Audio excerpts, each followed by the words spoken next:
Ela passou anos invisível naquele prédio. Esfregava o chão, abaixava a cabeça, não reclamava de nada. Até o dia em que um milionário apontou o dedo para ela e disse: "Se é tão esperta, traduza isso." Esperando humilhá-la, mas foi ele quem saiu sem palavras daquela sala.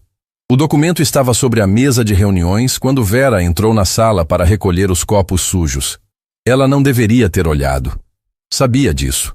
Havia uma regra não escrita naquele prédio que todo funcionário da limpeza conhecia de cor: entrar, limpar, sair, não olhar para os papéis, não ouvir as conversas, não existir além do que a vassoura e o pano exigiam.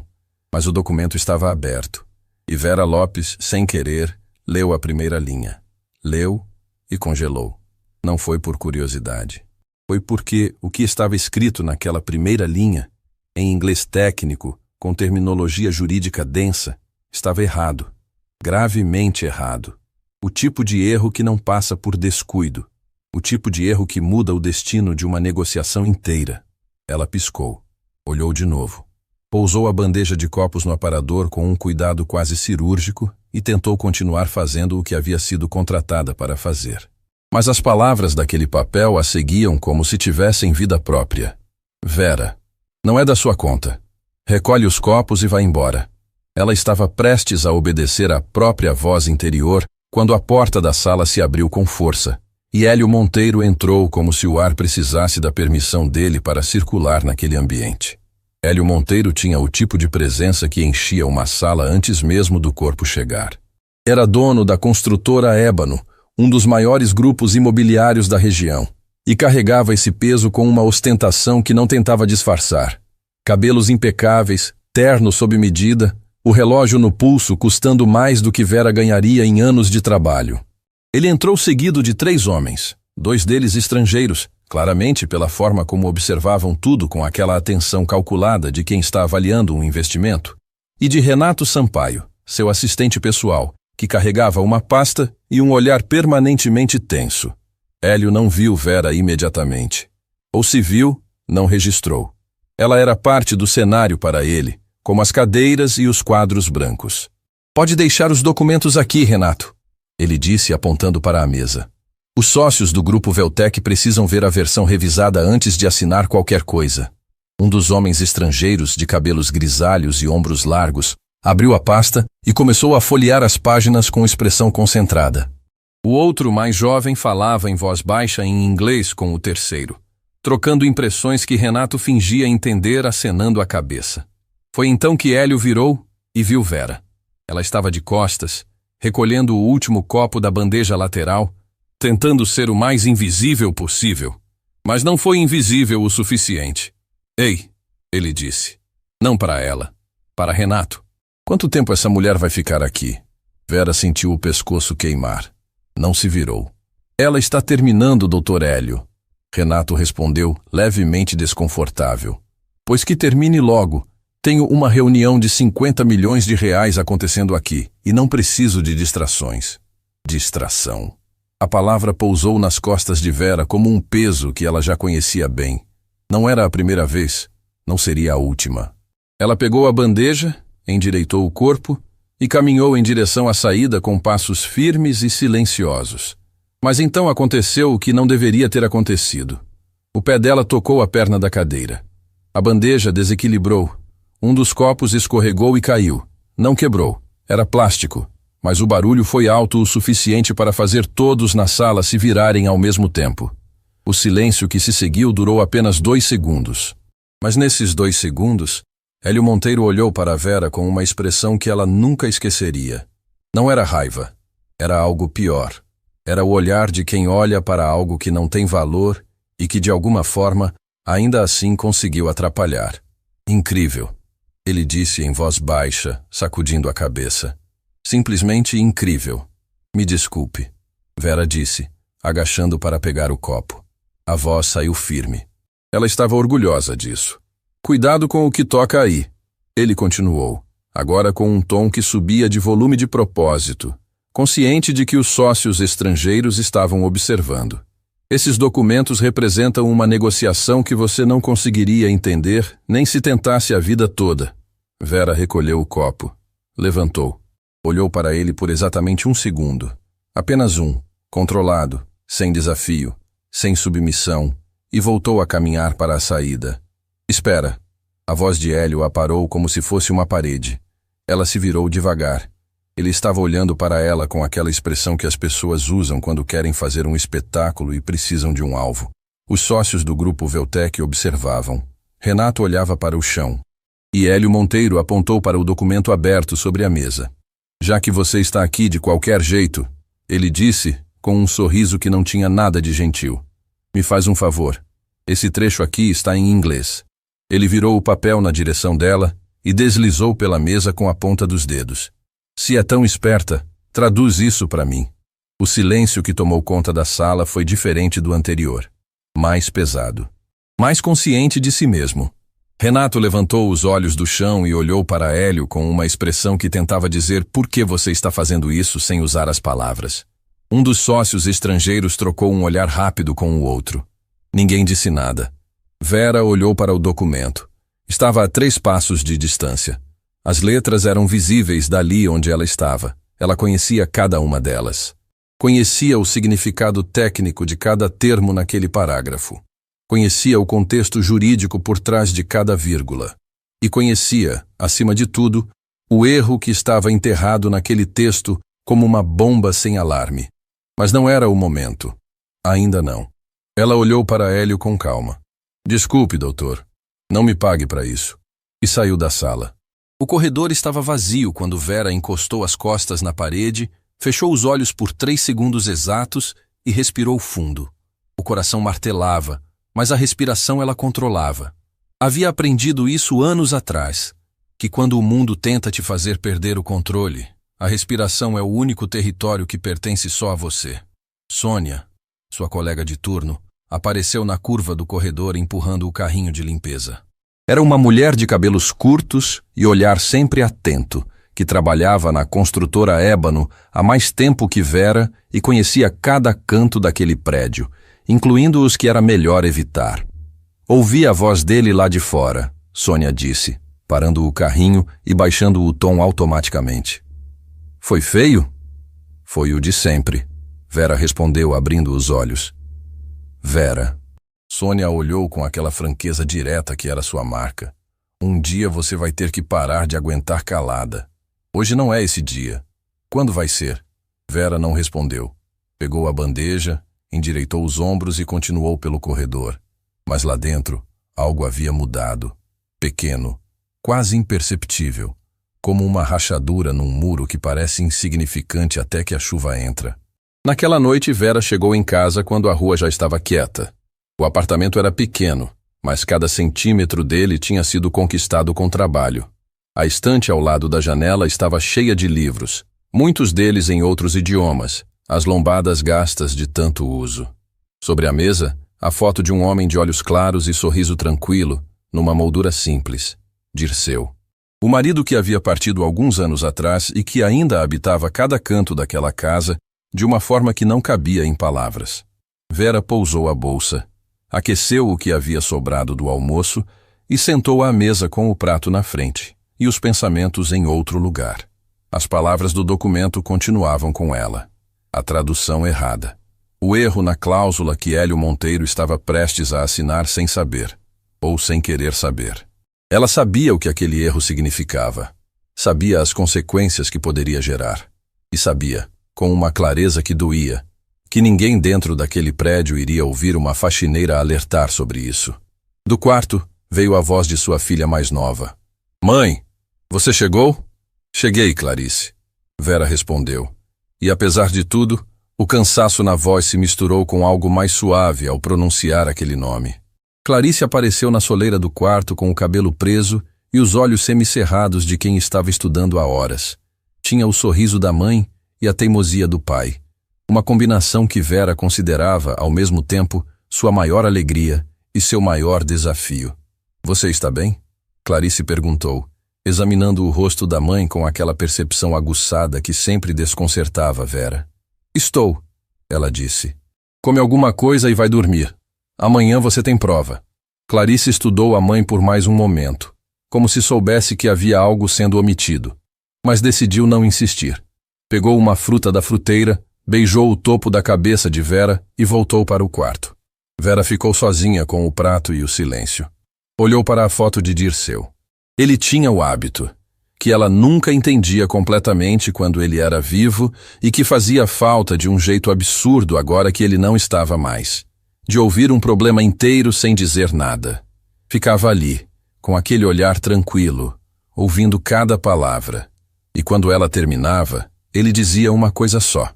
Uma frase, sempre a mesma. Vera, você nunca foi invisível. São os outros que fecham os olhos. Ela respirou fundo. Abriu a gaveta da mesa, tirou um caderno e começou a anotar, de memória, palavra por palavra, o trecho do documento que havia lido naquela sala.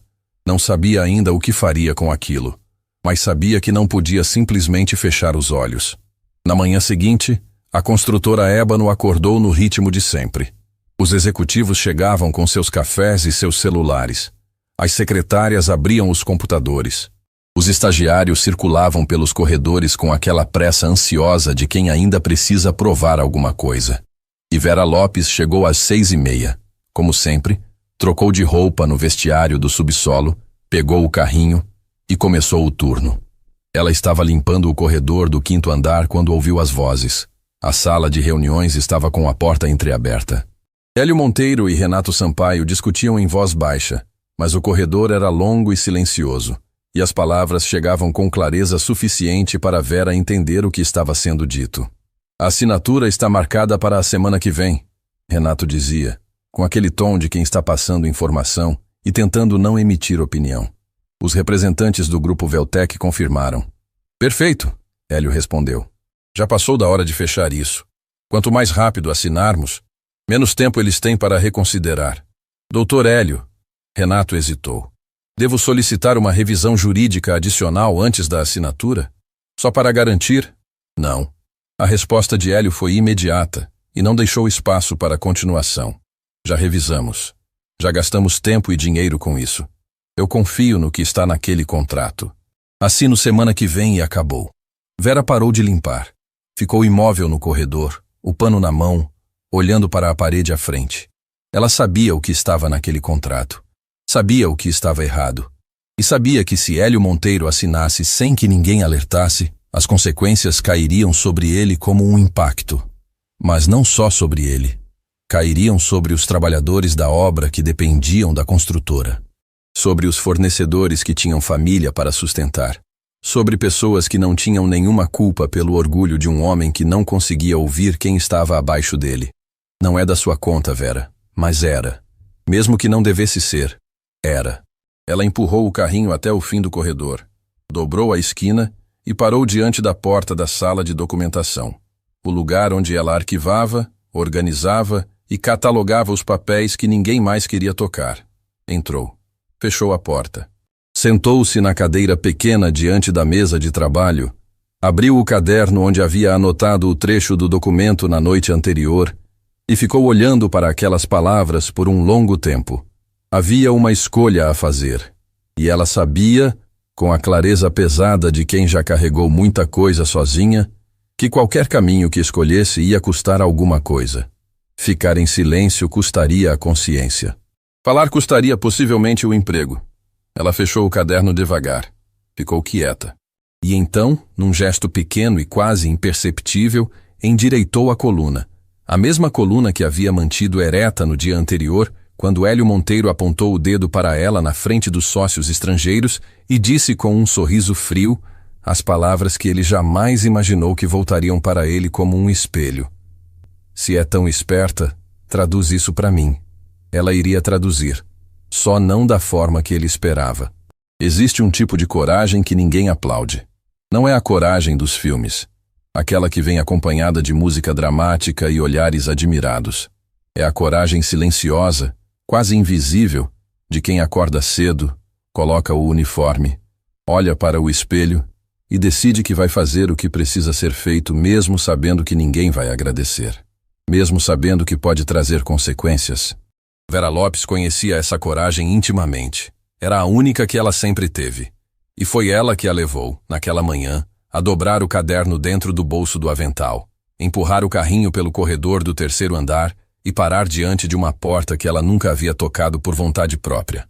A placa dizia: Departamento Jurídico, Doutora Patrícia Fontes. Vera respirou. Bateu 3 vezes. Patrícia Fontes era o tipo de pessoa que parecia ter nascido dentro de um escritório. Cabelos presos, óculos finos, mesa organizada com aquela precisão de quem controla o ambiente porque o ambiente é a única coisa que pode controlar. Havia passado os últimos anos construindo uma reputação sólida na construtora Ébano, discreta, competente, invisível à sua própria maneira. Quando viu Vera na porta, a expressão dela não foi de desrespeito, foi de confusão genuína, como quem vê algo fora do lugar esperado. Posso ajudar? Ela disse, com o cuidado educado de quem não sabe bem o que está na frente. Doutora Patrícia, Vera começou mantendo a voz baixa e direta. Eu preciso falar sobre o contrato com o grupo Veltec. Encontrei um erro no documento. Um erro sério. O silêncio que se seguiu durou apenas alguns segundos, mas foi suficiente para Vera sentir o peso da avaliação que estava sendo feita. Os olhos de Patrícia percorreram o uniforme azul, o crachá de limpeza, o caderno na mão de Vera. Como você teve acesso ao contrato? Patrícia perguntou, a voz neutra, sem julgamento aparente. Estava sobre a mesa da sala de reuniões quando entrei para limpar. Não era intenção minha, mas li sem querer. E o que vi não consigo ignorar. Patrícia retirou os óculos e os depositou com cuidado sobre a mesa. Cruzou as mãos na frente do corpo. Vera, certo? Ela disse. Olha, eu entendo que talvez você tenha visto algo que pareceu estranho, mas contratos internacionais têm uma linguagem muito específica. Terminologia técnica. Estrutura jurídica complexa. É fácil interpretar errado sem ter a formação necessária para... A cláusula de limitação de responsabilidade está invertida, Vera disse. Simples. Sem hesitação. O polo que deveria assumir o ônus em caso de rescisão está trocado com o polo que deveria ser protegido. Se o contrato for assinado dessa forma, a construtora Ébano assume uma exposição financeira que não está prevista em nenhuma das negociações anteriores. Patrícia ficou imóvel. Vera abriu o caderno e colocou sobre a mesa, com as anotações que havia feito na noite anterior. Cada termo, cada referência, cada implicação escrita à mão, com uma clareza que não tinha nada de amadora. Por um momento, apenas um, fugaz, algo mudou nos olhos de Patrícia. Uma faísca, uma dúvida. O tipo de reação que uma pessoa tem quando percebe que a realidade não encaixa com o que esperava.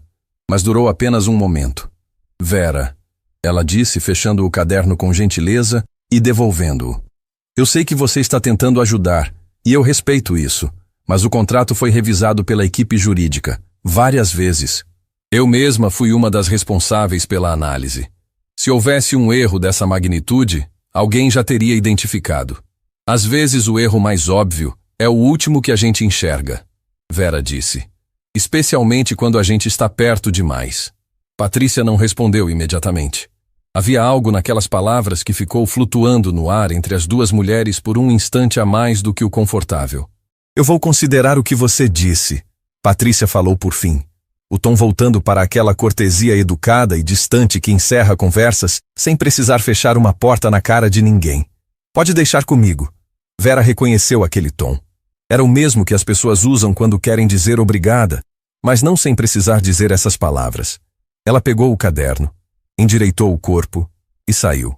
O refeitório do subsolo estava quase vazio naquele horário intermediário, suspenso entre o almoço e a tarde, quando Vera entrou com o prato na bandeja e o pensamento em outro lugar. Sônia já estava lá, com o café na frente e a expressão de quem está processando alguma coisa há tempo. E então? Sônia perguntou assim que Vera sentou.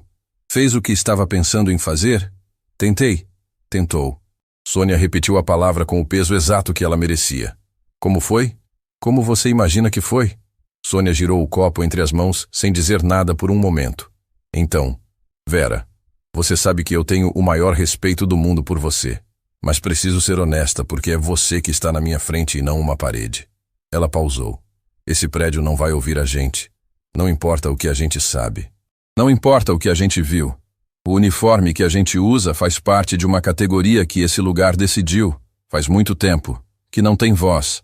Eu sei disso, Vera disse. Então por que continua? Vera olhou para o prato por um momento. Depois levantou os olhos para Sônia com aquela serenidade que não era indiferença. Era algo construído, tijolo por tijolo, ao longo de anos de perda e reconstrução. Porque uma vez eu fiquei em silêncio quando não deveria, ela disse. E aprendi o preço que silêncio cobra. Sônia ficou quieta. Sabia, por fragmentos de conversas ao longo do tempo, que havia algo na história de Vera que nunca era dito completamente. Algo que morava nos espaços entre as palavras. Não perguntou. Não era o momento. Mas ficou com a frase na cabeça o resto do dia. Foi no fim da tarde que a segunda descoberta aconteceu. Vera estava arquivando documentos na sala de catalogação quando encontrou, por trás de uma pasta mal encaixada na prateleira, um envelope que não deveria estar ali. Não tinha identificação na frente. Estava fechado, mas o tempo havia enfraquecido o lacre, e a aba estava levemente aberta. Ela não abriu o envelope, mas olhou para o que estava visível pela aba entreaberta. Apenas uma linha, o suficiente para que o nome impresso naquele papel causasse algo que ela não esperava sentir. Grupo Veltec. Comunicado interno confidencial. Vera ficou imóvel por um longo instante. Depois, com o cuidado de quem sabe que cada movimento tem consequência, ela colocou o envelope exatamente como havia encontrado, fechou a pasta e a devolveu à prateleira. Saiu da sala, fechou a porta, ficou parada no corredor, a mão ainda na maçaneta, com aquela linha impressa na memória como tinta indelével. Comunicado interno confidencial. O Grupo Veltec enviava comunicados internos para a construtora Ébano, antes da assinatura do contrato, sem que o nome do arquivo aparecesse no sistema de catalogação que ela própria mantinha há meses? Algo não estava certo. E o que estava errado era maior do que um simples erro de cláusula. Naquela noite, Vera não conseguiu dormir.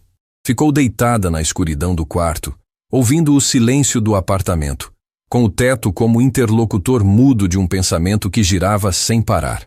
Ao lado da cama, sobre o criado mudo, a foto de Dirceu estava virada para ela como sempre. Um hábito que Clarice achava que a mãe mantinha por saudade, e que era isso mesmo. Mas não só isso. Era também uma conversa. Dirceu, ela pensou, no silêncio que só existe entre quem já dividiu tantos anos que as palavras ficaram desnecessárias. Eu encontrei alguma coisa grande demais para o espaço que me deram nesse lugar. Ela fechou os olhos. Lembrou do dia em que Dirceu adoeceu. Não de uma vez. Foi gradual, traiçoeiro, daquele jeito cruel que algumas doenças têm de ir tomando espaço devagar até que a pessoa percebe que está ocupando mais do que a presença deveria ocupar. Ela lembrou das noites no hospital, das planilhas de medicamento que ela mesma organizava porque os formulários eram complexos demais e as enfermeiras estavam sobrecarregadas. Lembrou de como aprendeu a ler laudo, a entender prescrição, a navegar por um sistema que não foi desenhado para ser entendido por quem não tinha diploma na parede. Aprendera porque era necessário. Porque quando alguém que você ama está do outro lado de uma barreira de linguagem técnica, você destrói essa barreira. Não importa o quanto custe. Tinha feito isso com medicina, com direito, com finanças, com idiomas.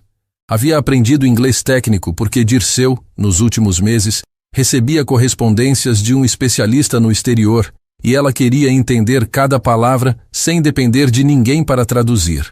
Havia aprendido sozinha, com livros da biblioteca pública e horas que ela roubava do sono para não roubar do trabalho. Depois que Dirceu foi, esse conhecimento ficou silencioso, sem uso aparente. Até agora. Ela abriu os olhos no escuro. Levantou devagar, com o cuidado de quem divide o silêncio da madrugada com uma filha que dormia no quarto ao lado. Foi até a mesa da sala. Abriu o caderno. Escreveu em letras pequenas e precisas tudo o que havia visto naquele envelope. A frase, o nome, a palavra confidencial, Avra. Depois escreveu uma pergunta que não tinha resposta ainda. Por que o Grupo Veltec envia comunicados internos para cá antes de assinar um contrato que ainda está sendo negociado? Ficou olhando para a pergunta por muito tempo. E então escreveu, abaixo dela, uma segunda linha que a fez sentir um frio diferente no estômago. Não de medo, de certeza. Aquele tipo de certeza que chega quando os pedaços se encaixam de um jeito que você não queria que se encaixassem. Esse erro no contrato. E se não for um erro? Na manhã seguinte, Vera chegou mais cedo que o habitual. O prédio ainda estava acordando quando ela passou pela catraca com o crachá e desceu para o vestiário. Trocou de roupa no mesmo ritmo de sempre, mas algo havia mudado nela. Não na aparência, não nos gestos. Era interno. Era o tipo de mudança que acontece quando uma pessoa para de apenas observar e começa a entender o que está vendo. Ela subiu pelo elevador de serviço. Saiu no 5º andar. Pegou o carrinho e começou o turno.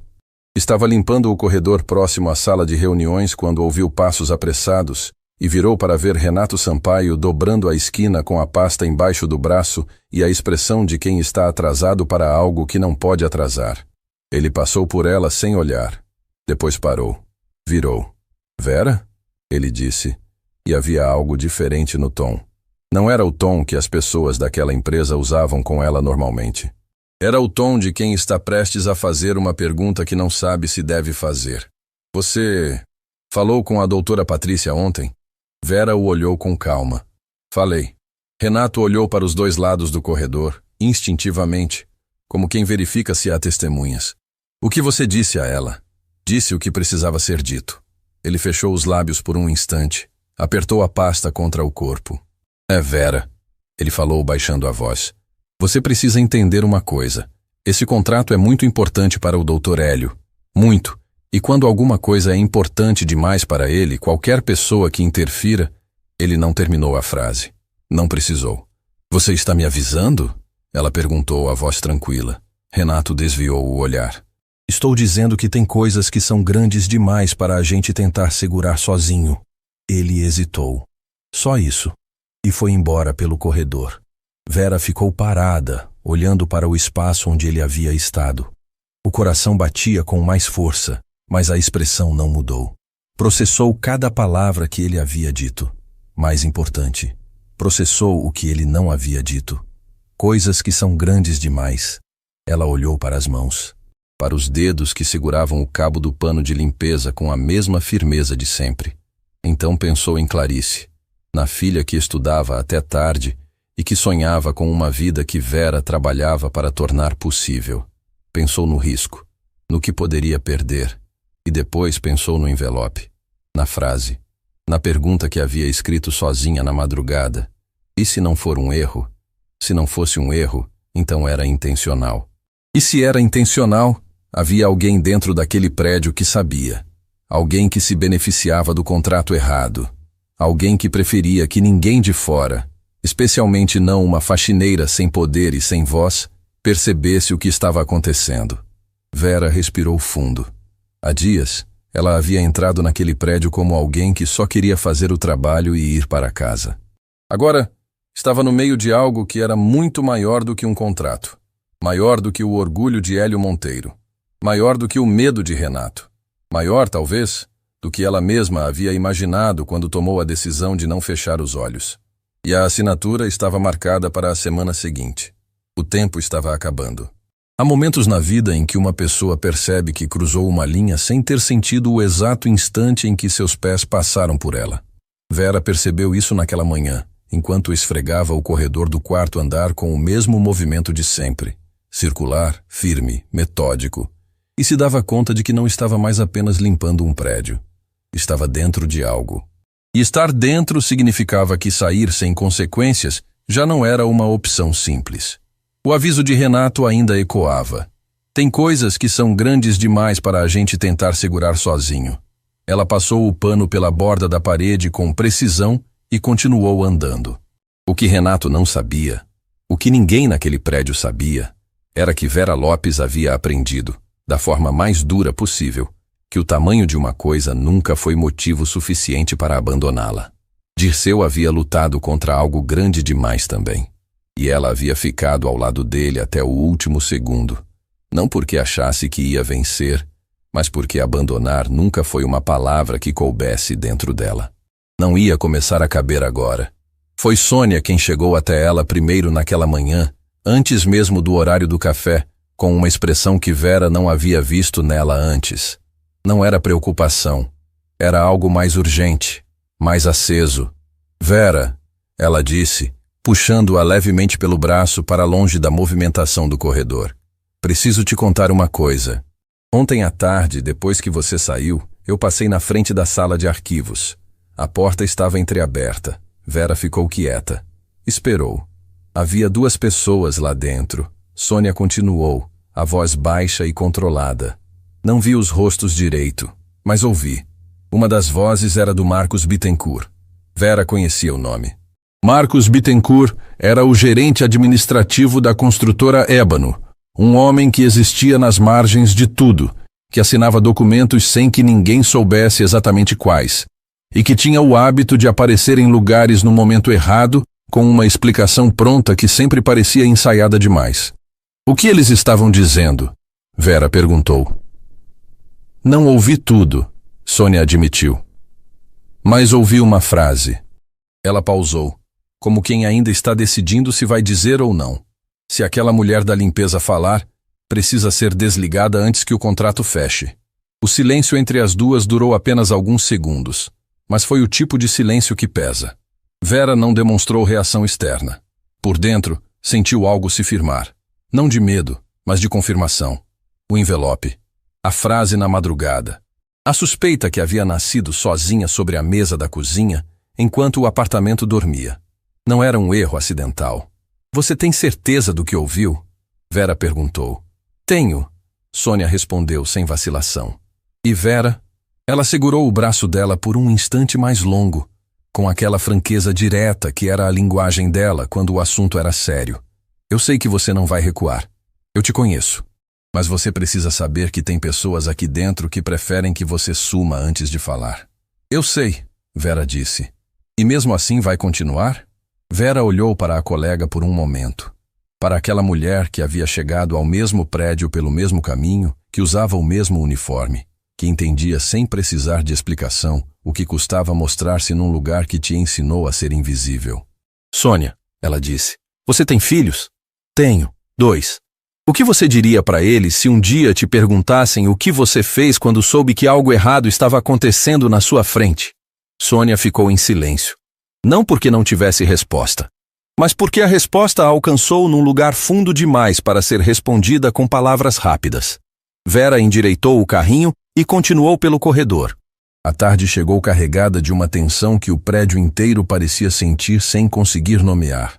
Vera estava catalogando documentos na sala de arquivos, a mesma sala onde o envelope havia sido encontrado, quando a porta se abriu sem aviso e Patrícia Fontes entrou. Vera não se virou imediatamente. Continuou organizando a pasta entre as mãos com o mesmo ritmo cuidadoso. Vera, Patrícia disse, e o tom era diferente do dia anterior. Havia perdido aquela cortesia distante e ganhado algo mais tenso, mais próximo. Você pode fechar a porta? Vera fechou a pasta, se virou e fechou a porta. As duas ficaram em pé na sala pequena, cercadas por prateleiras de documentos, sob a luz fria do teto. Patrícia tinha os braços cruzados, não de arrogância, de proteção. Como alguém que está prestes a dizer alguma coisa e ainda está decidindo se é seguro dizê-la. Eu revisei a cláusula. Ela disse por fim. A que você mencionou. Vera não disse nada. Esperou. Você estava certa. Patrícia falou, e as palavras saíram com o peso de quem precisou de muito esforço para montá-las nessa ordem. A inversão está lá, exatamente onde você disse. E as implicações são... Ela pressionou os lábios por um instante. São graves. Se esse contrato for assinado dessa forma, a construtora Ébano assume uma responsabilidade financeira, que pode comprometer operações inteiras. O silêncio que se seguiu foi diferente de todos os outros daquela semana. Era o silêncio de uma verdade que finalmente encontrou alguém disposto a ouvi-la. Por que você não agiu ontem? Vera perguntou. Não com raiva, com genuína necessidade de entender. Patrícia desviou o olhar por um instante. Quando voltou, havia algo mais honesto nos olhos dela. Porque eu tenho família para sustentar, ela disse. Porque eu conheço o Dr. Hélio há anos e sei o que acontece com quem contraria ele. Porque quando você entrou aqui ontem com aquele caderno, minha primeira reação foi me proteger. Uma pausa. Não estou orgulhosa disso. Vera a observou. Via naquela mulher algo que reconhecia. Não a circunstância, mas a mecânica. O cálculo que as pessoas fazem quando o risco é real e a voz que diz fica quieta é mais imediata do que a que diz faz o certo. E agora? Vera perguntou. Agora eu sei que não posso fingir que não vi. Patrícia respondeu. Mas também não posso ir direto ao Dr. Hélio com isso. Você sabe como ele reagiu quando você tentou. Imagine comigo. Então, o que você está propondo? Patrícia respirou fundo. Tem alguém acima do Dr. Hélio na estrutura societária da empresa. Um dos sócios fundadores, Augusto Meirelles. Ele se afastou da gestão operacional há algum tempo, mas continua sendo o maior acionista. Ela escolhia cada palavra com cuidado. Se o contrato tivesse chegado ao conhecimento dele antes da assinatura, ele teria autoridade para suspender tudo. Vera processou aquilo. Você tem contato com ele? Tive no passado. Mas se eu ligar para ele agora, sem prova concreta do erro, vai parecer que estou agindo por interesse próprio. Vai parecer que estou tentando sabotar uma negociação da empresa. Patrícia a olhou diretamente. Mas se a denúncia viesse de uma fonte externa à cadeia de decisão, de alguém que não tem cargo nem interesse político nessa empresa, Vera entendeu o que estava sendo dito antes mesmo de Patrícia terminar. Você está me pedindo para ser essa fonte. Estou te dizendo que essa é a única saída que não destrói a todos nós no processo. O silêncio voltou, mas agora era um silêncio de peso diferente. Não de impasse, mas de decisão. Vera pensou em Clarice. Pensou no emprego.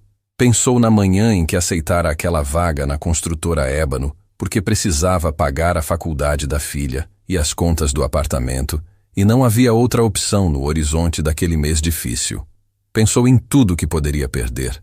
Então pensou no envelope, no nome impresso naquela linha. Em Marcos Bittencourt, dizendo que ela precisava ser desligada antes que o contrato fechasse. Em Hélio Monteiro, apontando o dedo com um sorriso que não tinha nada de gentil e dizendo, se é tão esperta, traduz isso. Me dá o contato de Augusto Meirelles, Vera disse. Naquela noite ela não foi direto para casa. Ficou sentada num banco de praça a 2 quadras do prédio, com o celular na mão e o número que Patrícia havia escrito no verso de um cartão de visita. A praça estava quieta. O vento movia as árvores com aquela leveza de fim de tarde que não combina com o peso de certas decisões. Ela olhou para o número por muito tempo. Ligou. Chamou 3 vezes. 4. 5. Ninguém atendeu. Vera baixou o celular devagar. Respirou. Guardou o cartão no bolso interno da bolsa, com o cuidado de quem guarda algo que não pode perder. Estava se levantando do banco quando o celular vibrou na mão. Uma mensagem. Número desconhecido. Viu uma chamada perdida desse número. Quem é? Vera ficou imóvel por um segundo. Depois digitou. Meu nome é Vera Lopes. Trabalho na construtora Ébano. Preciso falar sobre o contrato com o Grupo Veltec antes que ele seja assinado. É urgente. Enviou. Esperou. A praça estava silenciosa. Ao longe, um carro passou devagar. Uma criança chamou alguém lá no fundo da rua. O vento continuou movendo as árvores como se o mundo inteiro não estivesse suspenso naquele instante. A resposta chegou 2 minutos depois. Apenas 4 palavras. Amanhã. 8 da manhã. E então, um endereço. Vera ficou olhando para a tela por um longo tempo. O coração martelava. Não de medo, de algo que não era exatamente coragem, mas que morava no mesmo lugar que ela. Era a sensação de uma porta que finalmente estava se abrindo para alguém que havia passado tempo demais do lado de fora. Ela chegou em casa quando Clarice já havia jantado e lavado a louça. Um daqueles gestos silenciosos que a filha fazia quando percebia que a mãe ia chegar cansada e que palavras não seriam necessárias. Vera entrou, pousou a bolsa e ficou parada na soleira da cozinha olhando para a filha que lia sentada à mesa com aquela concentração absoluta de quem ainda acredita que cada página lida é um degrau a mais. Clarice levantou os olhos. Ficou quieta por um momento, lendo o rosto da mãe com aquela percepção que às vezes assustava Vera, porque era a mesma percepção de Dirceu, a mesma capacidade de ver o que estava entre as palavras. Mãe, ela disse devagar, você está bem? Estou, Vera respondeu. E desta vez não era só palavras, era verdade. Aconteceu alguma coisa no trabalho? Vera foi até a mesa. Sentou-se na cadeira ao lado da filha. Ficou em silêncio por um instante, olhando para as mãos pousadas sobre a mesa. As mesmas mãos que haviam segurado a vassoura e o pano por anos, que haviam virado páginas de dicionários na madrugada, que haviam apertado a mão de Dirceu no hospital e que agora seguravam um cartão com um número que poderia mudar tudo. Clarice, ela disse, você se lembra do que o seu pai sempre dizia sobre fazer o certo? A filha fechou o livro devagar. Que fazer o certo raramente é fazer o fácil. Ela respondeu de cor, com aquela naturalidade de quem repete algo que ouviu tantas vezes que virou parte do próprio pensamento. Vera assentiu. Pois é, ela disse. Amanhã eu vou tentar fazer o certo. Clarice ficou olhando para a mãe por um momento longo. Havia perguntas no rosto dela. Várias, empilhadas. Mas havia também algo mais maduro do que perguntas. Era confiança. A confiança de quem cresceu vendo uma mulher carregar o peso do mundo sem nunca jogar esse peso em cima de ninguém. Então vai dar certo, Clarice disse simplesmente. Vera sentiu aquilo pousar no peito como uma mão gentil. Levantou. Beijou a testa da filha. Foi até o quarto. Ficou de pé diante da foto de Dirceu no criado mudo. Aquele sorriso tranquilo que nunca precisou de legenda. Amanhã, ela disse em voz baixa, para aquele sorriso imóvel que ainda assim respondia. Eu vou traduzir. Não o documento. Não as palavras técnicas de um contrato fraudulento. Ia traduzir tudo o que havia sido feito para ficar em silêncio. Tudo que foi ensinado a ser invisível. Cada manhã de uniforme e cabeça baixa que não representava derrota, mas estratégia. Cada livro lido na madrugada por amor. Cada humilhação engolida não por fraqueza, mas porque o momento certo ainda não havia chegado. O momento estava chegando, e Vera Lopes, pela primeira vez em muito tempo, dormiu sem a sensação de que o mundo estava pesando no peito. Porque agora era ela quem segurava o peso. E ia fazer algo com ele. O endereço que Augusto Meireles havia enviado não era um escritório, era uma padaria. Vera conferiu o número na fachada 2 vezes antes de entrar. Um lugar simples, de esquina, com mesas de madeira escura e o cheiro de pão quente dominando o ar, como se aquele ambiente tivesse sido construído especificamente para fazer as pessoas baixarem a guarda. Havia poucos clientes naquele horário. Uma senhora lendo jornal num canto. 2 rapazes conversando perto do balcão. E ao fundo, numa mesa encostada à parede, um homem de cabelos completamente brancos e ombros levemente curvados que levantou os olhos assim que ela entrou. Não precisou de apresentação. Augusto Meireles tinha o tipo de rosto que carrega histórias. Não era a elegância ostentada de Hélio Monteiro. Era algo diferente, mais quieto, mais real. Os olhos claros observavam com atenção genuína, sem o cálculo que Vera havia aprendido a identificar nos rostos de quem avalia antes de respeitar. Ele se levantou quando ela se aproximou. Estendeu a mão. Vera Lopes, ele disse, como quem confirma algo que já sabia. Senhor Meireles, ela respondeu, apertando a mão com firmeza. Augusto, ele corrigiu, com simplicidade. Senta. Ela contou tudo. Não de forma atropelada, não com a urgência nervosa de quem tem medo de não ser ouvido. Contou com a precisão de quem passou dias organizando cada peça na ordem certa. O documento sobre a mesa. A cláusula invertida. O envelope confidencial do grupo Veltec que não deveria existir naquela sala de arquivos. A reação de Patrícia. O aviso velado de Renato. A frase que Sônia havia ouvido de Marcos Bittencourt. Augusto ouviu tudo sem interromper uma única vez. Quando ela terminou, ele ficou em silêncio por um momento que pareceu longo demais. Girava devagar a xícara de café entre os dedos, os olhos fixos na mesa, como quem está reorganizando internamente um quebra-cabeça cujas peças acabaram de mudar de lugar. Quanto tempo você trabalha na Ébano? Ele perguntou por fim. Alguns meses. E antes disso? Outras empresas. Sempre na área de limpeza e conservação. Augusto assentiu devagar. Havia algo no olhar dele que Vera não conseguia nomear completamente. Não era dúvida.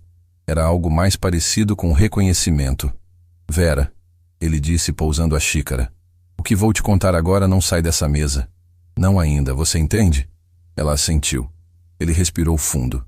Esse contrato com o Grupo Veltec não é uma negociação comum. Eu sei disso porque fui eu quem iniciou as conversas, há bastante tempo. Mas em determinado momento, sem que eu fosse consultado, o processo saiu das minhas mãos e passou inteiramente para o controle do Hélio.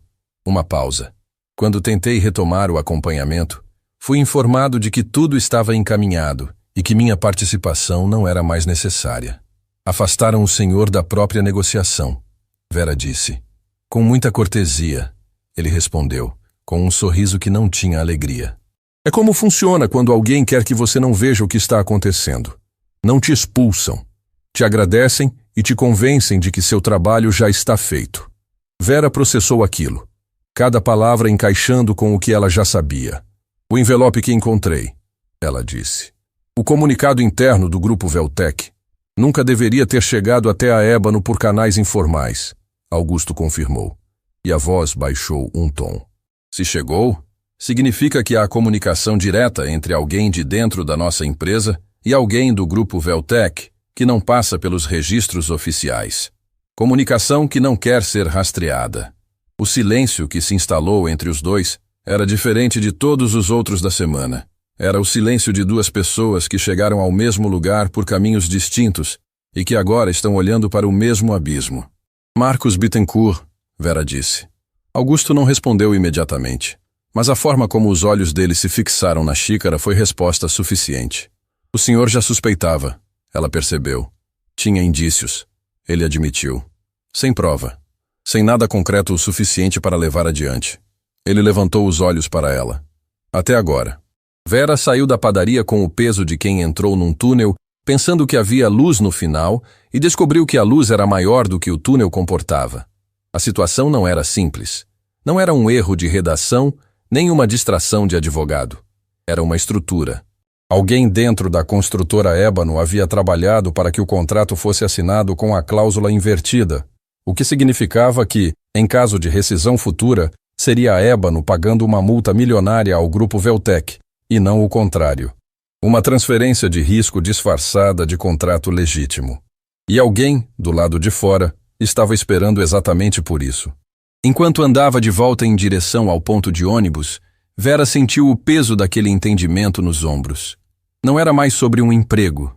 Não era mais sobre ela.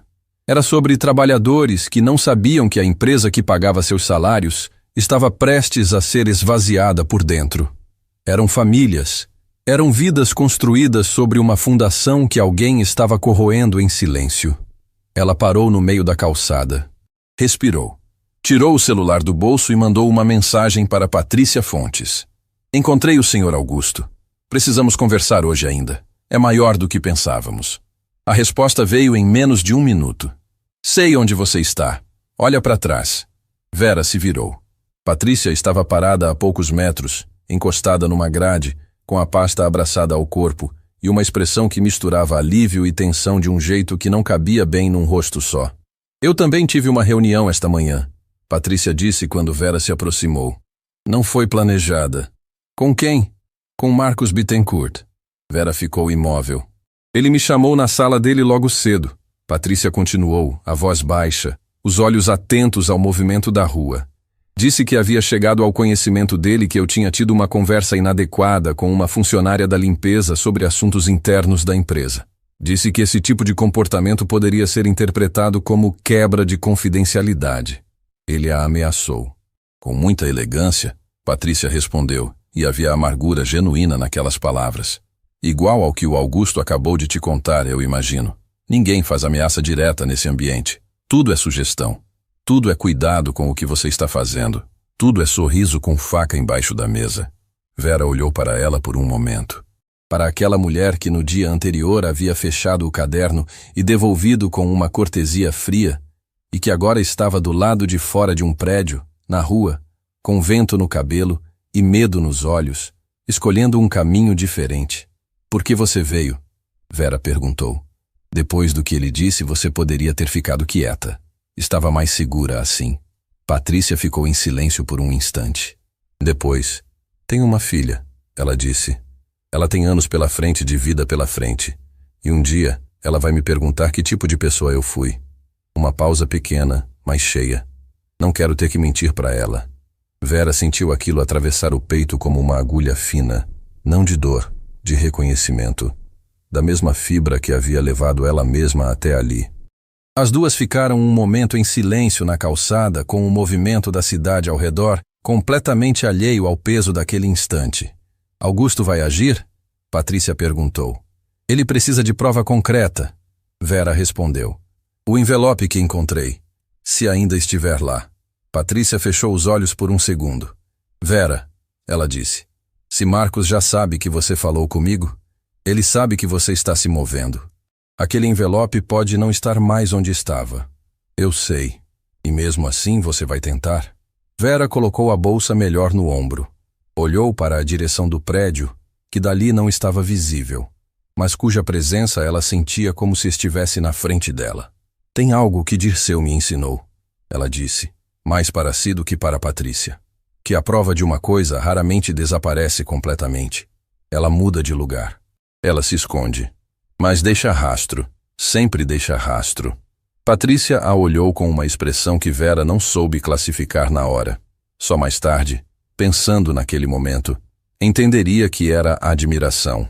Do tipo que nasce quando uma pessoa reconhece em outra uma qualidade que ela própria está tentando encontrar em si mesma. Vera voltou ao prédio na hora do almoço, quando o movimento dos corredores era menor e a atenção das pessoas estava voltada para outras direções. Desceu pelo elevador de serviço. Passou pelo corredor do arquivo. A porta estava fechada, o que não era o normal naquele horário. Ela colocou a mão na maçaneta. Respirou. Abriu. A sala estava arrumada, as prateleiras organizadas. Nada fora do lugar aparente. Vera foi diretamente até a prateleira onde havia encontrado o envelope. A pasta estava lá, bem encaixada. Encaixada demais, na verdade. Com aquela precisão artificial de quem reorganizou algo com cuidado e atenção excessiva para que parecesse intocado. Ela abriu a pasta.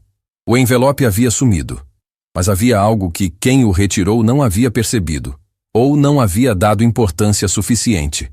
Na parte interna da pasta, levemente marcada pela pressão do envelope que ficara ali por tempo demais, havia uma impressão quase invisível, como a sombra de algo que existiu.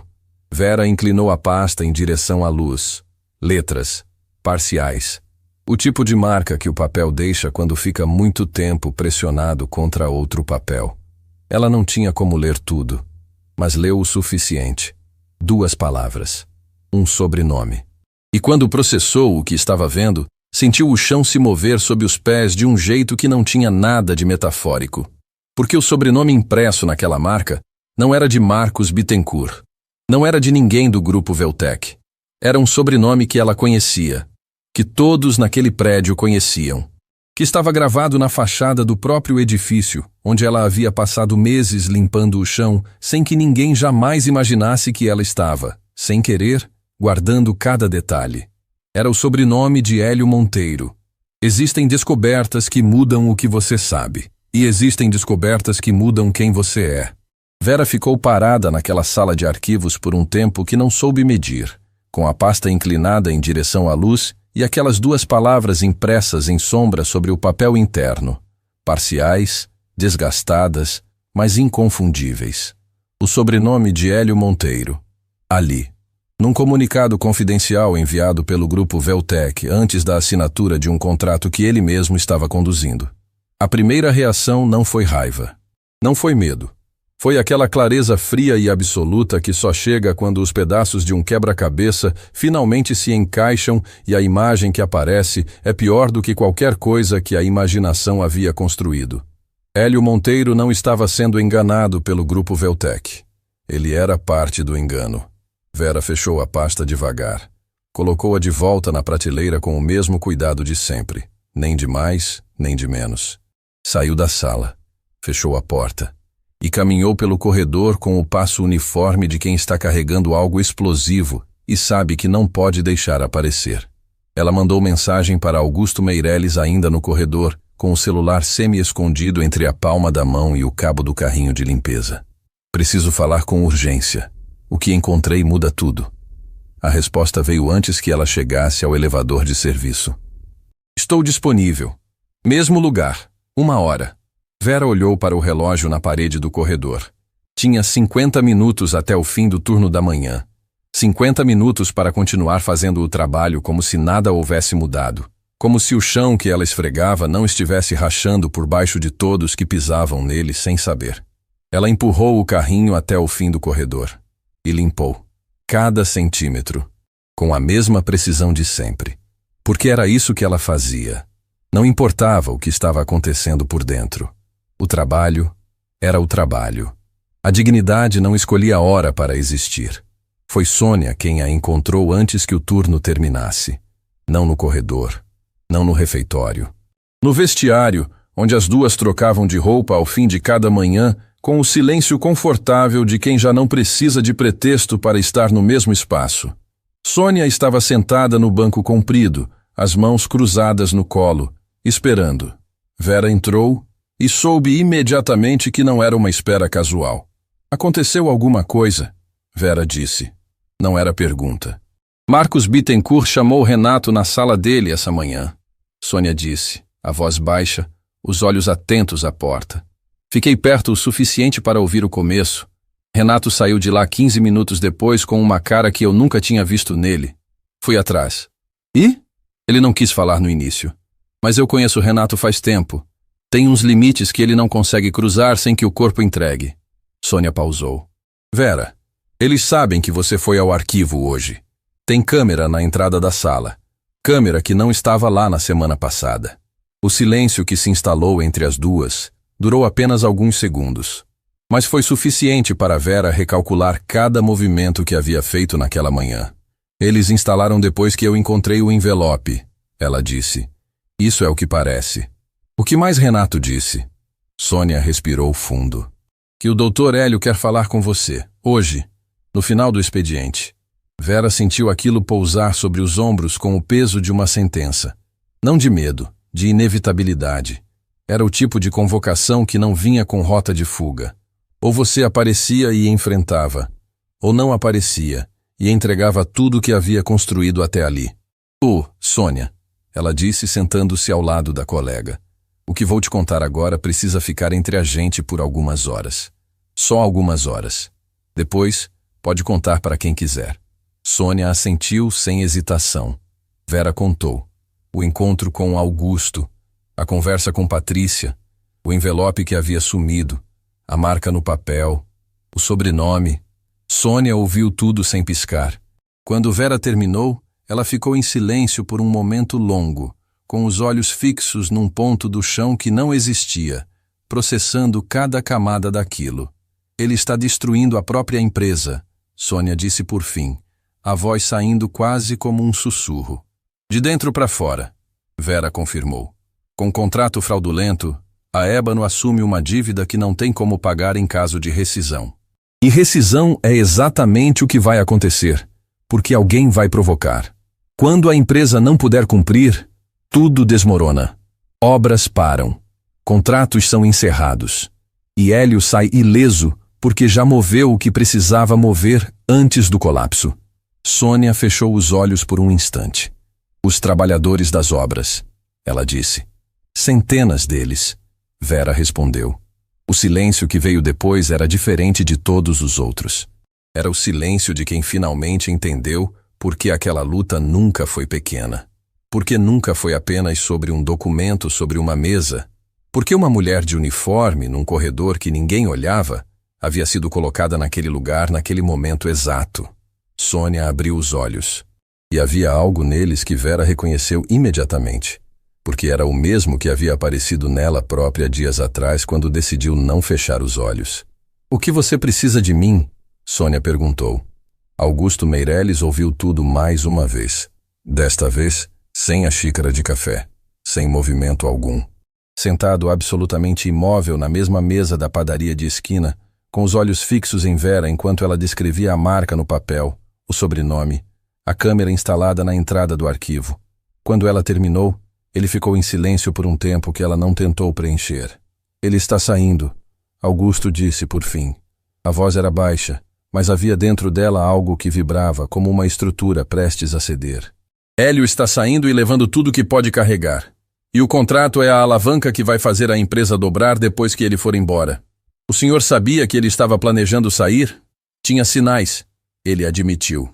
Desinvestimentos pequenos, movimentações que sozinhas não significam nada, mas juntas. Ele sacudiu levemente a cabeça. Fui lento demais para juntar. Agora temos o suficiente? Augusto olhou para ela com aquela atenção direta que havia sido sua marca desde o primeiro momento. Você entende o que vai acontecer se eu acionar isso formalmente? Ele disse. Não estou perguntando se você está disposta.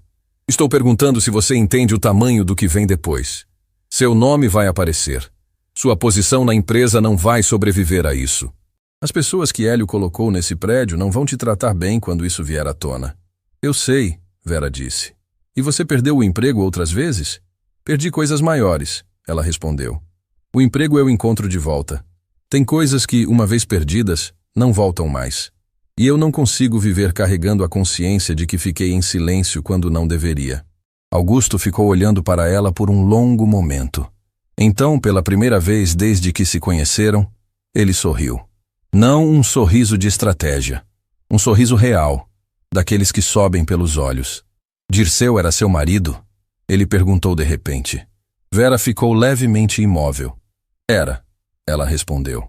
Como o senhor sabe o nome dele? Não sabia até agora, ele disse. Você disse o nome em voz baixa quando falou de rastros. Dirceu me ensinou que a prova nunca desaparece completamente. Uma pausa. Era o jeito que você disse, como quem cita alguém que ainda está presente de alguma forma. Vera sentiu a garganta apertar. Não de tristeza, de algo mais complexo. De gratidão, talvez, pela raridade de ser ouvida com esse tipo de atenção. Era um homem bom. Ela disse simplesmente. Deve ter sido, Augusto respondeu. Porque formou uma mulher extraordinária. Vera estava de volta ao prédio quando o expediente entrava em sua última hora. O convite de Hélio Monteiro ainda estava ali, suspenso como uma tempestade que se anuncia, mas ainda não chegou.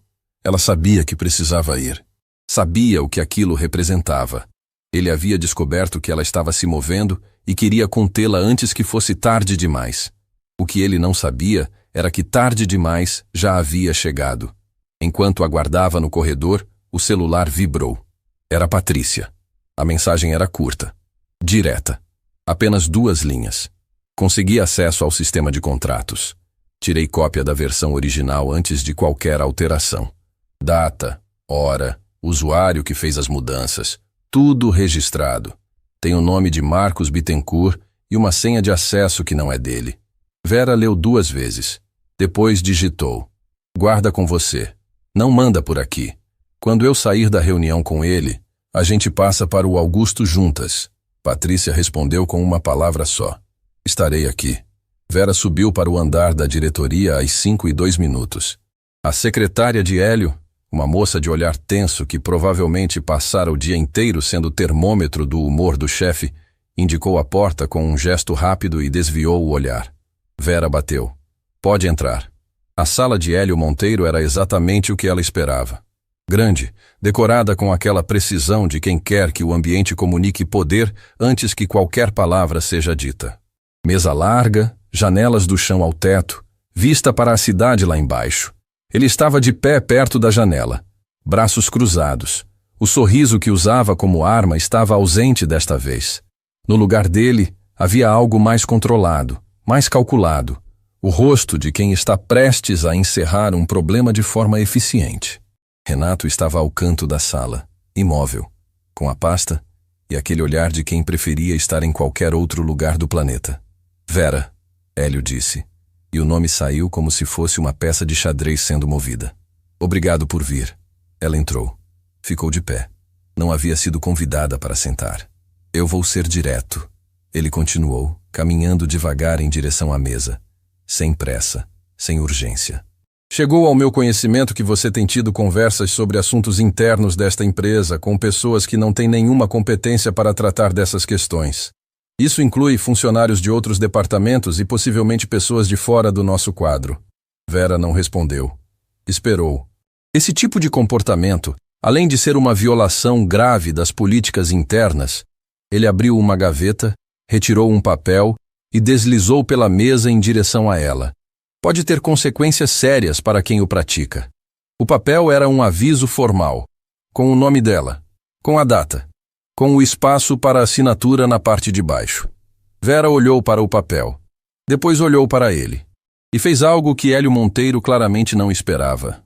Sorriu. Não um sorriso de provocação. Não de desafio. Era o sorriso de quem chegou ao momento exato para o qual havia se preparado sem saber que estava se preparando, durante anos, madrugada após madrugada, perda após perda, livro após livro. Doutor Hélio, ela disse, a voz serena, clara, sem tremor. O senhor se lembra do que me disse naquela sala de reuniões? Ele franziu levemente o senho. Não esperava essa abertura. Me disse para traduzir. Ela continuou. Apontou um documento em inglês e disse, na frente dos seus sócios, que se eu fosse tão esperta, eu traduziria. Hélio ficou imóvel. Pois bem, Vera disse. Eu traduzi. Ela colocou a bolsa sobre a mesa. Abriu com calma. Tirou o caderno. O mesmo caderno de capa simples que havia percorrido cada etapa daquela semana. E o abriu na página onde havia anotado, naquela primeira noite, cada palavra do trecho do contrato. Depois, palavra por palavra, com a precisão de quem conhece cada implicação técnica e jurídica do que está dizendo, ela começou a traduzir, não o documento. A situação inteira. O silêncio dentro da sala de Hélio Monteiro tinha textura. Era denso, carregado, do tipo que acontece quando uma pessoa começa a falar e outra percebe, ainda nas primeiras palavras, que o chão está cedendo sob seus próprios pés. Renato Sampaio estava imóvel ao canto, a pasta presa entre os braços contra o peito como se fosse um escudo. Hélio permanecia atrás da mesa, a expressão inicial de controle começando a mostrar as primeiras fissuras. Pequenas, quase invisíveis, mas Vera sabia exatamente o que procurar. Ela havia passado anos observando pessoas que não a olhavam de volta. Aprendera a ler o que elas revelavam quando achavam que ninguém estava vendo. A cláusula 8, parágrafo 2º, ela disse, abrindo o caderno na página certa com a calma de quem está num ambiente completamente sob seu controle. Estabelece em inglês técnico que o polo denominado Primary Contractor assume integral responsabilidade financeira em caso de rescisão unilateral. O senhor assinou a versão onde a construtora Ébano foi designada como Primary Contractor. E o que deveria acontecer, segundo todas as negociações anteriores registradas, era o oposto. Hélio abriu a boca. Essa é uma interpretação. Não é interpretação. Vera continuou sem alterar o tom. É tradução. O senhor mesmo pediu. Uma pausa de 2 segundos. Exata. Se é tão esperta, traduz isso. Estou traduzindo. O rosto de Hélio endureceu. Renato desviou o olhar para o chão. Além disso, Vera virou uma página. Há comunicação direta entre um representante desta empresa e o grupo Veltec, que não passa por nenhum canal oficial de registro.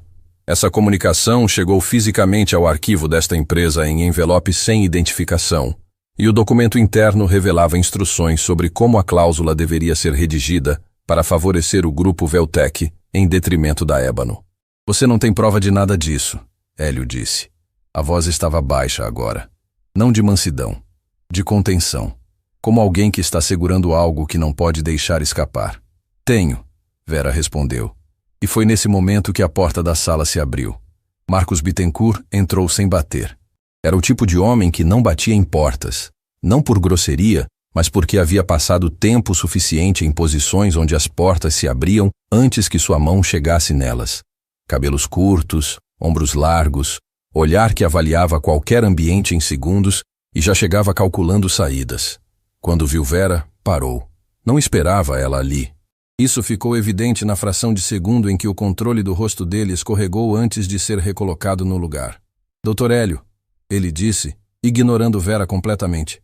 Precisamos conversar em particular. Marcos, Hélio disse, e havia um aviso comprimido naquela única palavra. Em particular. Bittencourt repetiu agora com ênfase, os olhos passando brevemente por Vera com a frieza de quem olha para um problema que ainda está tentando dimensionar. O senhor pode ficar, Vera disse, olhando para Bittencourt com aquela serenidade que havia se tornado, ao longo daquela semana, sua forma mais precisa de comunicação. O que tenho a dizer é relevante para os dois. Bittencourt virou o rosto lentamente na direção dela. Havia algo naquele olhar. Não raiva aberta, mas aquela frieza calculada de quem está decidindo em tempo real qual é a melhor resposta para uma variável inesperada. Quem você pensa que é? Ele disse devagar em voz baixa. Para falar dessa forma dentro deste escritório? Sou a mulher que encontrou o envelope. Vera respondeu. O silêncio que veio depois foi diferente de todos os outros. Foi o silêncio de uma confissão que ninguém fez em voz alta, mas que todos na sala ouviram com clareza absoluta. Bittencourt não respondeu imediatamente, mas o corpo dele mudou.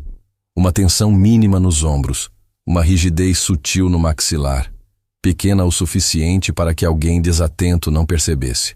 Grande o suficiente para que Vera registrasse cada detalhe. Foi então que Renato Sampaio, do canto da sala onde havia ficado imóvel desde o início, soltou a pasta. Não jogou, não atirou. Simplesmente abriu os braços e deixou ela cair. E o barulho seco que o objeto fez ao tocar o chão funcionou como uma pontuação. O som de algo que não podia mais ser sustentado. Todos se viraram para ele. Renato estava olhando para Hélio, não com raiva, com algo muito mais complexo e muito mais honesto do que raiva. Era o olhar de alguém que passou tempo demais carregando um peso que não era seu e que finalmente parou de fingir que aquilo não custava nada. Renato, Hélio disse, e o nome saiu como uma ordem. Eu sabia, Renato disse. A voz estava firme, surpreendentemente firme. Não de tudo, não dos detalhes, mas sabia que alguma coisa estava errada nessa negociação faz semanas. E fiquei quieto porque... Ele pausou, e a pausa durou o tempo exato de uma pessoa encarando a própria imagem num espelho. Porque eu tinha medo de perder o emprego. Renato, Hélio repetiu agora com um tom diferente, mais frio. Eu avisei ela. Renato continuou, e olhou brevemente para Vera antes de voltar os olhos para o chefe. Aqui neste corredor, alguns dias atrás. Disse que havia coisas grandes demais para ela tentar sozinha. Não disse porque estava do lado dela. Disse porque estava tentando me proteger. Uma pausa. Envergonha-me até agora. O apartamento inteiro da arrogância de Hélio Monteiro parecia estar desmoronando em câmera lenta. Bittencourt deu um passo em direção a Renato, mas Vera falou antes que ele chegasse mais perto. O senhor Augusto Meirelles está esperando no andar de baixo, ela disse. A frase pousou na sala como uma pedra jogada numa superfície de vidro. Hélio virou o rosto para ela com uma velocidade que denunciava o quanto aquele nome ainda exercia sobre ele uma autoridade que ele nunca havia conseguido eliminar completamente, por mais que tentasse. O quê? Ele está aqui, Vera confirmou. E tem em mãos a cópia digital do contrato com o registro completo das alterações. Data, horário, usuário que executou cada modificação. Ela olhou para Bittencourt por um momento. Com uma senha de acesso que não pertence ao usuário que a utilizou. Bittencourt ficou absolutamente imóvel. Era a primeira vez desde que havia entrado naquela sala que o controle dele parecia genuinamente ameaçado. Não pelo medo de Vera, ela sabia disso. Pelo que Vera representava naquele momento. Pelo fato de que alguém sem cargo, sem poder formal, sem nenhum dos instrumentos que aquele ambiente reconhecia como válidos, havia desmontado peça por peça uma estrutura que havia levado tempo e cuidado considerável para ser construída. Isso é... Hélio começou, e a voz saiu diferente, menor, mais humana do que qualquer coisa que Vera havia ouvido dele até então. Isso é uma situação que pode ser resolvida internamente. Não precisa... Já passou do ponto de resolução interna, Vera disse. Passou quando o senhor instalou uma câmera no arquivo depois que eu encontrei o envelope. Passou quando o senhor Bittencourt ameaçou a doutora Patrícia. Passou quando alguém tentou me fazer assinar um aviso formal para me silenciar antes que o contrato fechasse. Ela pegou o papel que Hélio havia deslizado pela mesa minutos antes, o aviso formal com o nome dela, e o colocou de volta na frente dele. Não vou assinar, ela disse. E se o senhor quiser me demitir, pode fazer isso. Mas vai fazer isso com o senhor Augusto Meirelles, a doutora Patrícia Fontes, e o registro completo das alterações fraudulentas como testemunhas do motivo real. Augusto Meirelles entrou na sala 4 minutos depois. Vera havia mandado a mensagem ainda dentro do escritório de Hélio, com o celular abaixo da linha da mesa, 3 palavras apenas. Pode subir agora. Augusto não veio sozinho. Ao lado dele estava Patrícia Fontes, com a pasta que carregava há dias finalmente aberta. Os documentos organizados sobre o braço com a precisão de quem passou uma carreira inteira preparando argumentos para momentos exatamente como aquele. Quando Hélio viu Augusto entrar pela porta, algo aconteceu no rosto dele que Vera não esperava ver. Não era raiva. Não era desafio. Era algo muito mais complexo. A expressão de alguém que passou anos construindo uma versão de si mesmo e que num único instante vê essa versão se desfazendo diante de uma pessoa que a conhecia antes de ela existir. Augusto, ele disse. Apenas o nome, sem título, sem formalidade. Hélio, Augusto respondeu, com aquela voz quieta que não precisava de volume para ocupar o espaço. Precisamos conversar. Todos nós. Bittencourt fez um movimento em direção à porta. Marcos, a voz de Augusto o alcançou sem pressa, sem urgência. Seria melhor que o senhor ficasse. O que vem a seguir diz respeito diretamente ao senhor. E é preferível que seja aqui do que em outro ambiente menos controlado. Bittencourt parou. Ficou de pé perto da porta, sem sair, sem avançar. Como alguém que percebeu que todos os caminhos levam ao mesmo lugar e está apenas escolhendo de que forma chegar. Patrícia abriu a pasta e colocou os documentos sobre a mesa de Hélio, com uma calma que Vera reconheceu. Era a calma de quem havia passado pela própria crise de consciência e havia saído do outro lado com uma clareza que custou caro, mas que não tinha preço. O registro digital mostra as alterações no contrato. Patrícia disse, a voz profissional, direta.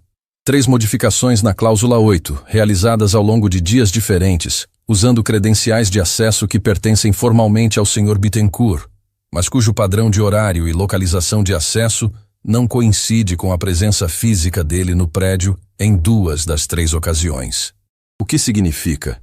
Augusto completou, olhando para Hélio com aquela serenidade pesada de quem está falando não com raiva, mas com a tristeza sólida de alguém que foi traído por alguém que conhecia, que alguém utilizou as credenciais do Sr. Bittencourt de fora do prédio, com acesso remoto que precisaria ter sido autorizado por alguém com nível de permissão superior.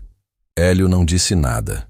Renato, que havia ficado parado ao canto durante toda aquela sequência de revelações, olhou para o chão e fechou os olhos por um momento. Foi Vera quem quebrou o silêncio. Quando o senhor me disse para traduzir aquele documento, ela falou, olhando diretamente para Hélio. O senhor estava me humilhando. Estava usando o que eu não deveria ser para diminuir o que eu sou. Ela pausou. Mas eu traduzi. Traduzi o contrato. Traduzi o envelope. Traduzi cada movimento que o senhor fez achando que ninguém estava olhando. Outra pausa, mais curta. O problema de tratar pessoas como invisíveis é que invisível não significa cego. Hélio Monteiro ficou olhando para ela por um longo momento. E pela primeira vez desde que Vera havia entrado naquele prédio meses atrás, o homem que ocupava aquela sala enorme com a certeza absoluta de quem manda em tudo, não tinha absolutamente nada para dizer. Augusto se virou para Patrícia. Pode acionar o departamento jurídico externo, ele disse. E notificar o grupo Veltec que o contrato está suspenso até segunda ordem. Patrícia assentiu e saiu da sala. Bittencourt, que havia ficado imóvel perto da porta durante toda aquela cena, abriu a boca finalmente. Eu quero falar com um advogado, ele disse. Essa é uma decisão muito sensata. Augusto respondeu sem ironia. O senhor vai precisar de um bom. Vera saiu da sala de Hélio Monteiro às 6h18. O corredor estava silencioso. A maioria dos funcionários já havia encerrado o expediente. As luzes do fim do corredor estavam parcialmente apagadas, e havia algo naquele ambiente meio vazio que contrastava de forma estranha com o peso de tudo que havia acontecido dentro daquela sala. Ela caminhou devagar até o elevador de serviço. Entrou. Apertou o botão do subsolo. E quando as portas se fecharam e ela ficou sozinha naquele espaço pequeno e quieto, fez algo que havia segurado durante dias inteiros. Encostou as costas na parede do elevador, fechou os olhos e deixou as lágrimas descerem. Não de tristeza, não de alívio, Era aquele tipo de choro que não tem nome exato. O que acontece quando uma pessoa carregou tanto, por tanto tempo, com tanta determinação, que o corpo finalmente decide que pode parar de fingir que não é humano. Ela chorou por Dirceu, pelo tempo que não voltava, pelas madrugadas com o dicionário e o coração partido, pelas manhãs de uniforme e cabeça baixa que não eram derrota, nunca foram derrota, mas que custavam de um jeito que ninguém via. Quando as portas do elevador se abriram no subsolo, ela endireitou a coluna, enxugou o rosto com o dorso da mão e caminhou até o vestiário para trocar de roupa e ir para casa. Algumas vitórias não chegam com barulho. Não tem aplausos, nem discurso, nem o tipo de encerramento que os filmes ensinaram a esperar. Chegam quietas, quase sem avisar, como a manhã que nasce depois de uma noite que parecia não ter fim. E é justamente por isso que pesam tanto, porque quem as viveu sabe o preço exato de cada segundo que as antecedeu.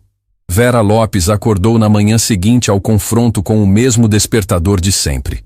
Levantou, fez café.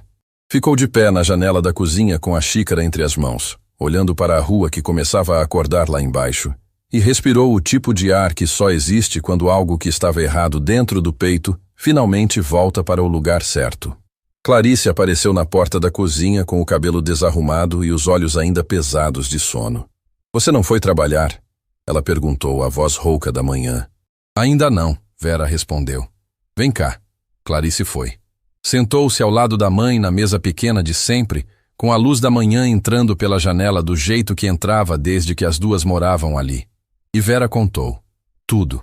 Do documento sobre a mesa à cláusula invertida, do envelope ao sobrenome no papel, de Augusto à sala de Hélio, do aviso de demissão ao momento em que as portas do elevador se fecharam e ela finalmente chorou sozinha. Clarice ouviu sem interromper uma única vez. Quando Vera terminou, a filha ficou em silêncio por um momento. Depois, sem dizer nada, se levantou, caminhou até a mãe e a abraçou. Não o abraço rápido de quem está com pressa, mas o abraço demorado, de quem entendeu o peso de algo que não estava ao alcance das palavras. Vera fechou os olhos dentro daquele abraço. Pensou em Dirceu, no quanto ele teria gostado de ver aquele momento. Ele estaria orgulhoso. Clarice disse em voz baixa, como se tivesse lido o pensamento da mãe. Você sabe que estaria. Vera não respondeu. Não precisava. Semanas depois, as consequências começaram a tomar forma. Marcos Bittencourt foi afastado de suas funções na construtora Ébano no dia seguinte ao confronto, enquanto as investigações internas, conduzidas por auditores externos contratados por Augusto Meirelles, avançavam com uma velocidade que surpreendeu até quem estava do lado de dentro. O rastro digital que Patrícia havia preservado era preciso e devastador. 3 alterações no contrato, 2 acessos remotos fora do horário comercial, uma trilha de comunicações paralelas que ligava Bittencourt diretamente a um representante do grupo Veltec, que descobriu-se depois tinha interesse financeiro pessoal no colapso da Ébano. O contrato com o grupo Veltec foi suspenso formalmente. Os representantes internacionais, ao receberem a notificação oficial assinada por Augusto, não contestaram. A velocidade com que recuaram disse mais do que qualquer argumento jurídico poderia dizer. Hélio Monteiro não foi ao prédio nos dias que se seguiram. Quando voltou, foi para uma reunião de conselho que durou horas e da qual saiu sem o cargo que havia ocupado com tanto ruído por tanto tempo. Não houve escândalo público. Não houve cena. Apenas o silêncio administrativo de uma saída negociada que preservava a empresa e encerrava um capítulo com a frieza cirúrgica que os grandes desmoronamentos costumam ter quando acontecem longe das câmeras. Vera soube por Patrícia numa mensagem curta enviada numa tarde comum. Ele saiu. A empresa está inteira. Você precisa saber disso. Vera leu a mensagem sentada no banco da mesma praça onde havia ligado para Augusto semanas antes. Ficou olhando para aquelas palavras por um tempo. Depois guardou o celular e ficou mais um pouco olhando para as árvores. Renato Sampaio pediu demissão voluntariamente alguns dias depois do confronto. Não foi demitido. Não foi investigado. Sua participação havia sido a omissão de quem sabia que algo estava errado e escolheu o silêncio por medo, não a cumplicidade ativa de quem construiu a fraude. Mas ele próprio entendeu, sem que ninguém precisasse dizer que não conseguiria continuar naquele ambiente carregando o peso do que havia feito e do que havia deixado de fazer. Antes de sair, foi até Vera. Ela estava no corredor do terceiro andar quando ele apareceu, sem pasta, sem o uniforme invisível de assistente que havia usado por anos. Era uma versão levemente diferente dele. Os ombros um pouco menos tensos, o olhar um pouco mais direto. Quero te pedir desculpas, ele disse sem rodeio. Não pelo que fiz, pelo que deixei de fazer quando deveria ter feito. Vera o olhou por um momento. Você avisou, ela disse. Do jeito que conseguiu, naquele momento você avisou. Não foi suficiente. Não foi, ela concordou sem suavizar. Mas você se levantou quando importava. Uma pausa. Isso também conta. Renato assentiu. Havia algo nos olhos dele que Vera reconheceu. Não alívio, não absolvição, mas o início de algo. O tipo de começo que só é possível quando uma pessoa para de fingir que o peso que carrega não existe. Ele estendeu a mão. Ela apertou e foi embora pelo corredor com o passo de quem está indo em direção a algo, não fugindo de algo. Uma diferença pequena por fora, enorme por dentro. Foi Sônia quem encontrou Vera no vestiário na manhã em que Augusto Meirelles pediu para falar com ela formalmente. Você sabe o que ele vai propor? Sônia perguntou, com aquela franqueza direta que era sua linguagem natural. Tenho uma ideia, Vera respondeu, trocando de roupa com o mesmo ritmo de sempre. E você vai aceitar? Vera parou por um instante. Olhou para o uniforme que estava tirando, o azul desgastado nas bordas, o crachá com a função impressa em letras pequenas que ninguém lia de perto porque ninguém olhava de perto para quem o usava. Sônia, ela disse, dobrando o uniforme com cuidado antes de guardá-lo. Você já pensou que às vezes a vida te coloca exatamente onde você precisa estar para fazer o que só você poderia fazer? Sônia ficou quieta por um momento. Tô pensando nisso agora, ela respondeu.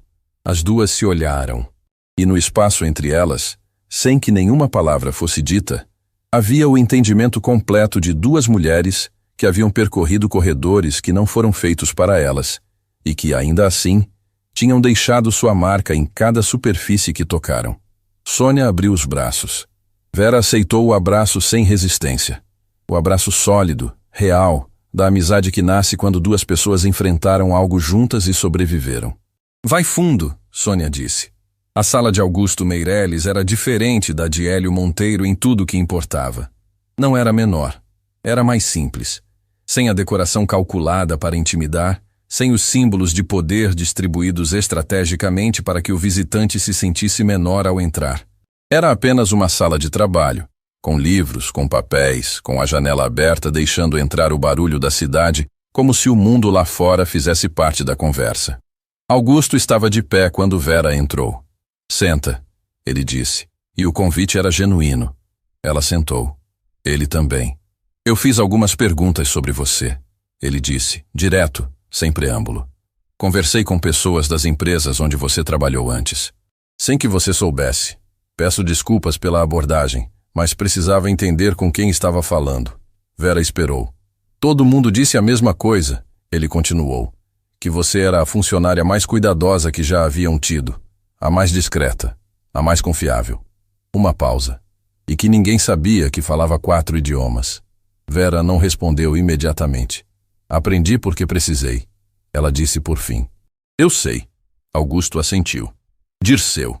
O nome saiu com o respeito de quem trata algo precioso. Vera, o que você fez nas últimas semanas não foi apenas identificar uma fraude.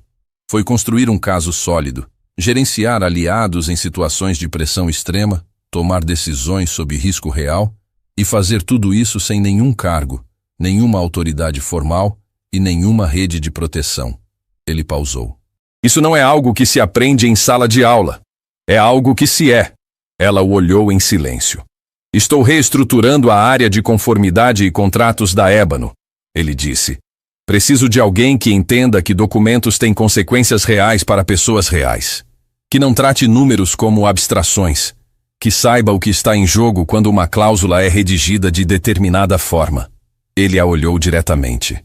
Preciso de você. Vera ficou em silêncio por um momento. Pensou nas madrugadas, nos dicionários, nas noites de hospital. em Clarice estudando à mesa enquanto ela pagava conta por conta com o que o uniforme permitia.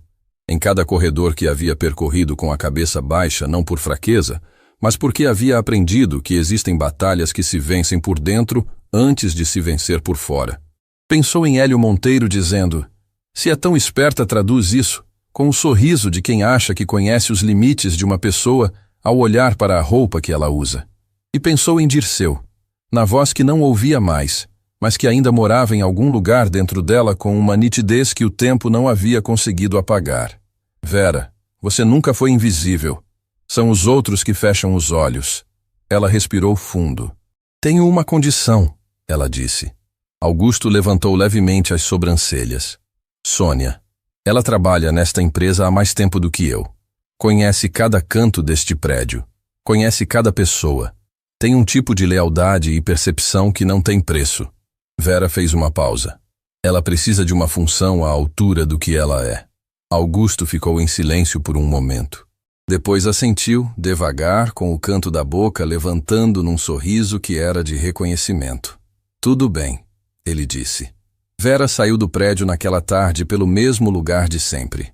Pela entrada lateral, ao lado da catraca de serviço, que dava numa rua mais estreita onde o barulho da cidade chegava amortecido.